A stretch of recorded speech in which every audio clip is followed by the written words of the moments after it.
nên rằng là liều sự tham gia tại chia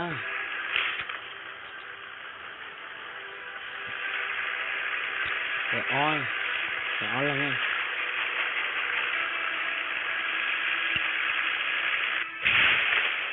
nó để được chiều nó yên để được phân phải làm thái đi nhưng mà chẳng nói chẳng nói chứ nó cái mà để đóng tán cái cầu cho thu lẻ lắm này hảo cỏ ok ok một không mấy lần chữ nó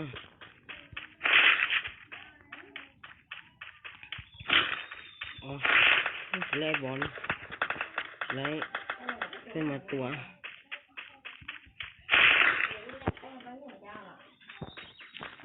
lấy nhiều vậy sao không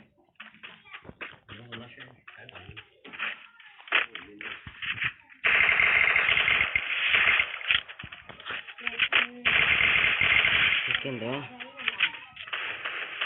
chúng mình xí quả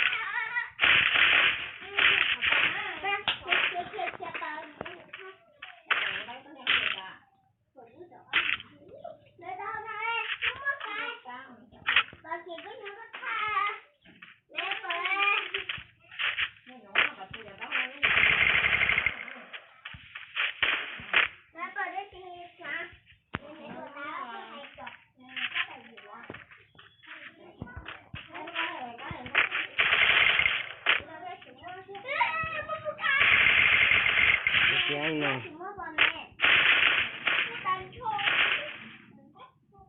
một cột váy xuống lên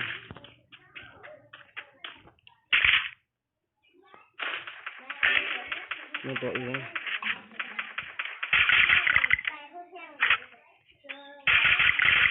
đâu tiền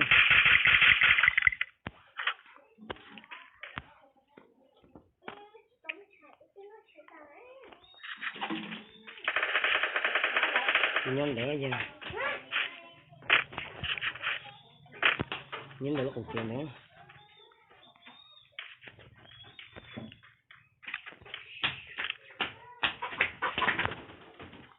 nhưng mà tôi đâu tệ gì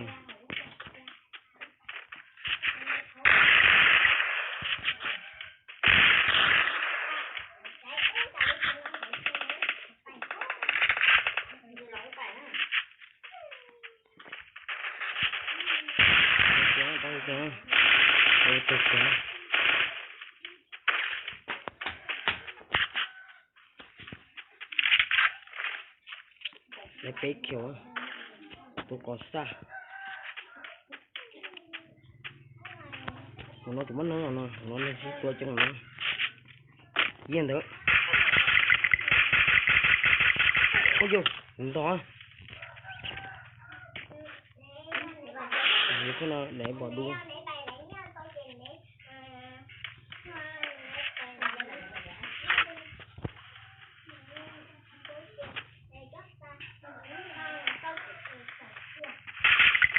cái bé này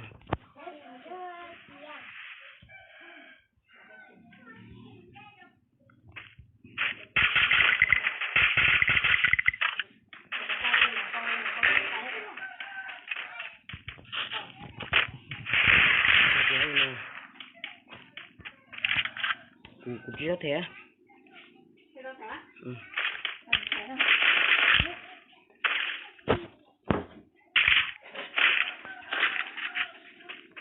lấy lâu kiểu á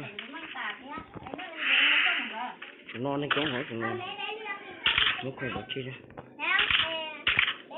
mình đi đâu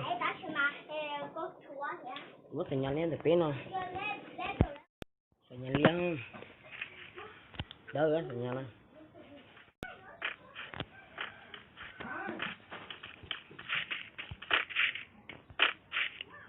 lâu lắm á tôi lấy lâu lắm á cái buổi lại thị yên vùng nhân đá vùng dưới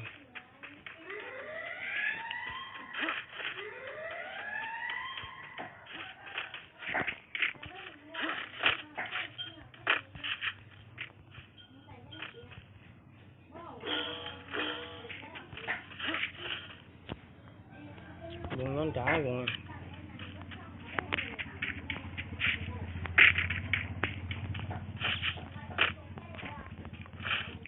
Chỉ lần đây thôi. Bé bùa bé luôn.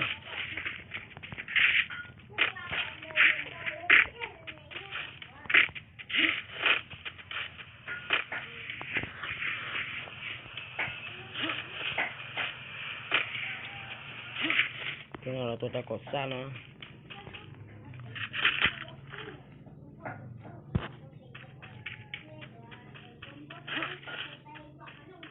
Cho ở một chút cái phần ra.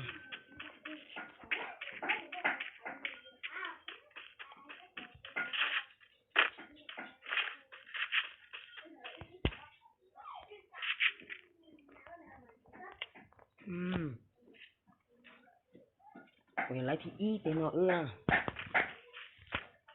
Như thế nào không thế nào. Hay là cái bò luôn thế nào. Bữa mày nó dài luôn à. Có về món à. Đó. Có về món à. Thấy rồi có về món à. Nhà liang. Có về món à. Đó. Có về món à.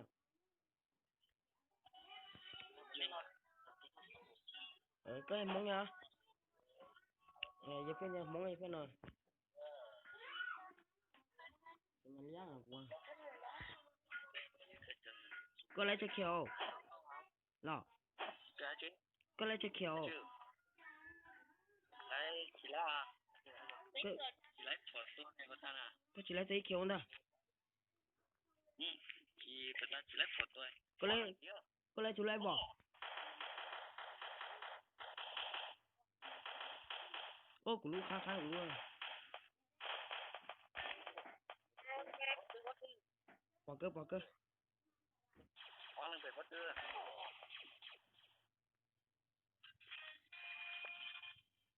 Bắt cơ. Chả đi được.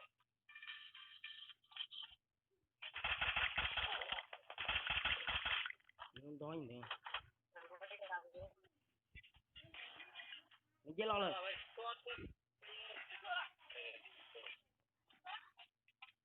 Lo đâu tôi nó lấy chết lo rồi. Ôi dù, là bác cụ cũng to.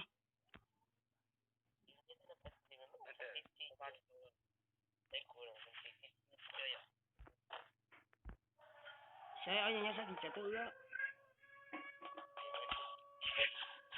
Rồi đi con. Kia.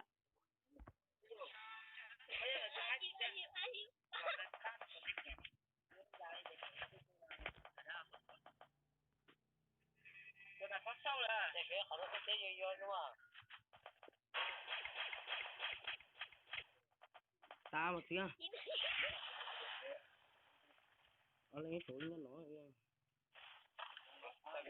Muốn trái.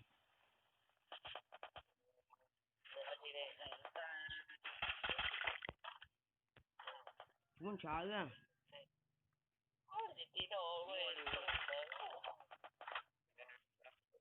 Sáu tờ á, muốn trả ta 6 tờ này.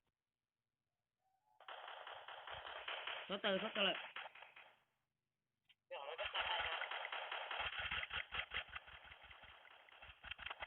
Tôi kia đại quá. Tôi kia. Chỉ chiều không?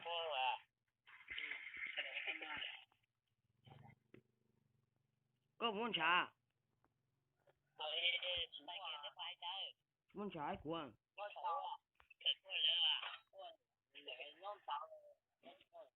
Để nó lên chuyện gì lắm. Muốn trả chứ muốn trả. Tôi thích kiểu nó.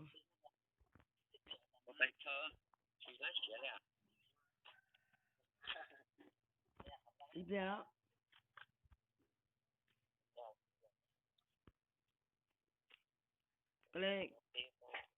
Có lấy cho kiểu à? Chúng nó dê nó cho. Ôi vô. ô ơi yên to đã khá gì nó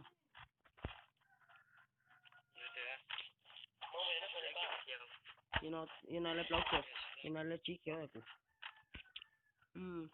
rồi review xuống này lấy nó ôi nu nhưng mà sao đặc là review xuống nó